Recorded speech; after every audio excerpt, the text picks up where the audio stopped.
Baiklah, Assalamualaikum warahmatullahi wabarakatuh. Selamat pagi. Perkenalkan, nama saya adalah Raffi Asnova. Di sini saya akan mempresentasikan yaitu artikel saya yang berjudul Transformasi Ebisnis Data Karbon, Pendekatan Praktis dan Teknologi Pengurangan Jumlah Karbon di E-commerce. Di mana artikel ini disusun oleh Rizky Fani Afiando, Raffi Asnova, Yuki Wanena, dan Farida Juliati. Jadi untuk pendahuluan, jadi e-bisnis dan e-commerce telah mengubah cara belanja dengan menjangkau pasar lebih luas secara efisien. Tetapi, aktivitas ini memiliki dampak negatif terhadap lingkungan, yaitu dengan meningkatnya emisi karbon, terutama dari pengiriman barang untuk data center dan logistik berbahan bakar fosil. Nah, menurut International Energy Agency atau IEA tahun 2022, itu transportasi e-commerce itu menyumbang 24% emisi karbon global, sehingga diperlukan transisi ke model bisnis yang lebih ramah lingkungan. Berdasarkan dari jurnal The of Green Technology in E-commerce, di sana dijelaskan bahwa teknologi hijau dan e-commerce itu mengemukakan pentingnya penggunaan teknologi yang ramah terhadap lingkungan seperti center berbasis cloud, teknologi efisien, serta penerapan model bisnis berbasis energi terbarukan untuk operasional perusahaan e-commerce. Lalu ada dari jurnal Sustainable Logistics in E-commerce yang mana ada challenge and opportunities. Di sini menjelaskan maksudnya praktik logistik yang berkelanjutan itu dapat mengurangi dampak lingkungan seperti penggunaan kendaraan listrik dan pengoptimalan dari rute pengirimannya. Nah, untuk manfaat dan tujuan, nah jadi untuk tujuan sendiri dia itu intinya adalah untuk mengeksplorasi solusi praktis agar dapat diterapkan oleh perusahaan e-commerce dan rangka mengurangi jejak karbon mereka dan bergerak menuju model bisnis netral karbon. Untuk fokus utamanya pada artikel itu adalah untuk penerapan teknologi terbaru dalam logistik, serta penggunaan kendaraan listrik, sistem manajemen pengiriman berbasis AI, serta peralihan ke energi terbarukan dalam operasi data center dan gudang. Untuk manfaatnya, itu bisa memberikan wawasan tentang langkah-langkah konkret yang dapat diambil oleh perusahaan e-commerce untuk mencapai netralisasi karbon dan memperkaya perkembangan ilmu pengetahuan di bidang e-commerce. Kelanjutan dengan membahas teknologi dan pendekatan praktis. Lalu untuk metodenya, di sini kita menggunakan systematic literature review atau SLR. Itu di mana di sini metode yang digunakan untuk melakukan analisis menyeluruh terhadap teknologi terdahulu dan terbaru dalam satu bidang tertentu. Misalkan dalam studi ini, itu SLR kita gunakan untuk mengevaluasi dan menganalisis penelitian terdahulu dalam bidang yang relevan dengan tujuan untuk memperoleh pemahaman yang lebih dalam mengenai topik yang telah ditentukan sebelumnya. Terkait hasil dan pembahasan, nah berikut adalah lampiran dari hasil jurnal-jurnal terdahulu, jurnal yang akan yang kita ambil pada literatur review ini. Lalu untuk pembahasan, di sini ada konsep dan teori netral karbon. Jadi netralisasi karbon itu dia merupakan kondisi di mana emisi karbon dihasilkan satu entitas yang seimbang dengan yang diimbangi atau dihilangkan, misalkan melalui itu pengurangan emisi, energi terbarukan, atau dengan proyek offset seperti reforestasi. Kalau di e-commerce-nya, emisi karbon itu biasanya berasal dari logistik, pusat data, dan pengemasan. Sehingga kita perlu untuk menerapkan prinsip keberlanjutan seperti penggunaan energi terbarukan, inovasi teknologi, dan keterlibatan stakeholder. Nah, lalu untuk teknologi rendah emisi itu bisa menggunakan carbon capture and storage atau CCS atau carbon capture utilization and storage atau CCUS. Nah, di sini mereka selain mengurangi dampak perubahan iklim itu berkelanjutan itu juga meningkatkan reputasi perusahaan memenuhi harapan konsumen yang peduli terhadap lingkungan.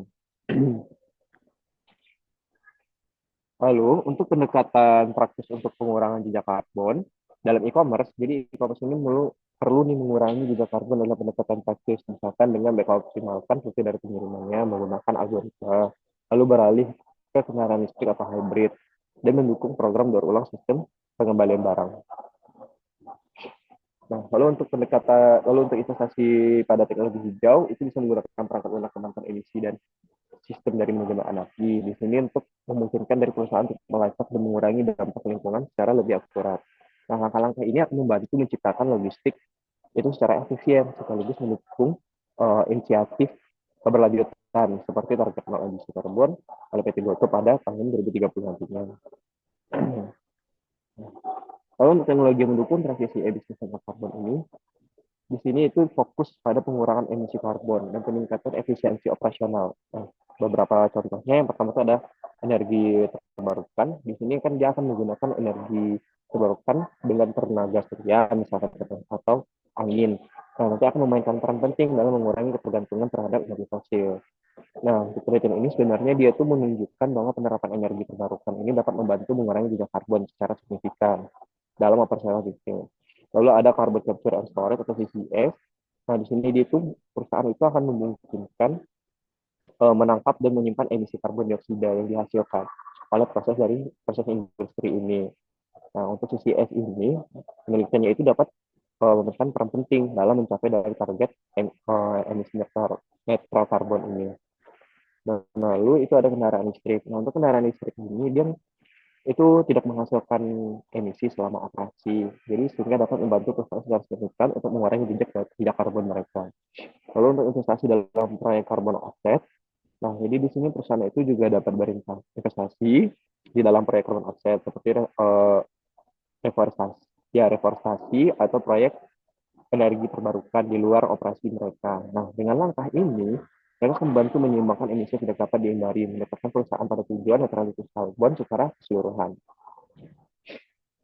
Lalu studi kasus dan implementasi nyata dalam e-bisnis, contohnya itu adalah pada perusahaan Amazon itu dengan penerapan solusi netral karbon. Nah, di sini mereka itu ada menggunakan tiga cara juga itu. Yang pertama itu mereka telah melakukan investasi dalam energi terbarukan tadi. Nah, lalu juga mereka menggunakan kendaraan listrik. Nah, pada Amazon ini pada tahun 2020, mereka tuh udah memesan 100.000 kendaraan listrik untuk armada pengiriman mereka dari Rivian. Nah, perusahaan kendaraan listrik yang didukung oleh Amazon ini. Nah, lalu inisiatif ini merupakan bagian dari strategi perusahaan untuk mengurangi emisi gas dari rumah kacanya. Lalu inovasi dalam pengiriman dan logistik. Nah, di sini biasanya itu lebih menggunakan sistem kecerdasan AI. Nah, jadi perusahaan Amazon ini dia dapat merencanakan rute yang lebih efisien, mengurangi emisi bahan bakar dan emisi karbon tentunya. Lalu untuk di Indonesia sendiri itu ada Shopee dan Tokopedia, itu dengan menerapkan model keberlanjutan. Nah, jadi di sini kalau pada Shopee itu mereka itu merupakan itu pengiriman hijau, teknologi yang ramah lingkungan. Jadi Shopee ini dia mengadopsi itu pengiriman hijau dengan bekerjasama dengan mitra pengiriman yang menggunakan kendaraan listrik atau ramah lingkungan. Nah, biasanya Shopee ini dia mengenalkan kebijakan kemasan yang ramah lingkungan dengan mendorong penjual untuk mengurangi penggunaan plastik sekali pakai. Lalu kedua itu ada Tokopedia. Tokopedia ini mereka itu pada Tokopedia mereka menggunakan kemasan daur ulang dan pengelolaan limbah. Jadi berfokus pada pengurangan penggunaan plastik dengan mengajak penjual untuk menggunakan kemasan daur ulang dan bahan bakar yang mudah terurai. Jadi Tokopedia ini mereka juga bekerja sama itu dengan perusahaan logistik yang mengutamakan pengurangan emisi karbon dalam pengiriman. Selain itu juga menerapkan pengelolaan limbah elektronik yang e-waste untuk mendukung keberlanjutan dan mendidik masyarakat untuk bertanggung jawab dalam pengelolaan sampah elektronik. Nah, lalu untuk perusahaan startup e-commerce hijau, jadi di sini mereka tuh studi kasusnya itu untuk mengurangi dampak negatif terhadap lingkungan. Salah satunya adalah dengan e-commerce, sebuah platform e-commerce yang menjual produk-produk ramah lingkungan dan berkelanjutan. Nah, jadi pada e-commerce itu mereka fokus pada produk yang ramah lingkungan. Jadi mereka di sini hanya menjual produk yang telah melewati standar keberlangsungan yang tepat. Lalu mereka seperti contohnya pada produk yang menggunakan bahan bakar daur ulang, organik dan dapat didaur ulang tentunya.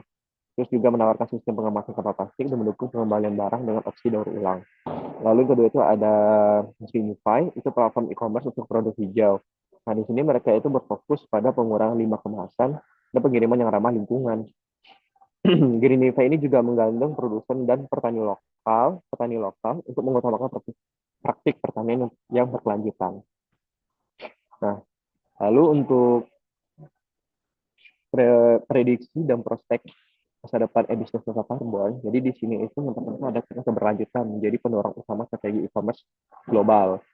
Nah, contohnya itu dengan perusahaan sudah produksi pada bisnis ramah lingkungan. Yang seperti kita jelaskan tadi, ada energi terbarukan, ada pengemasan ramah lingkungan, ada pengurangan emisi karbon untuk menarik konsumen yang peduli lingkungan. Lalu yang kedua, itu ada strategi diferensiasi seperti transportasi rantai pasokan, atau inovasi kemasan untuk menjadi elemen kunci untuk menciptakan keunggulan kompetitif di pasar. Lalu ketiga itu ada regulasi pemerintah, itu juga mempercepat adopsi untuk solusi ramah lingkungan. Jadi mendorong perusahaan berinovasi lebih cepat dan mengurangi emisi karbon ke depannya. bisa menggunakan teknologi seperti baterai efisien, kendaraan listrik otonom, dan sistem pengelolaan berbasis teknologi cerdas. Itu diharapkan akan mendukung tujuan dari netral karbon, lalu meningkatkan efisiensi operasional dan juga memperkuat keberlanjutan dalam bisnis. Nah, untuk kesimpulan,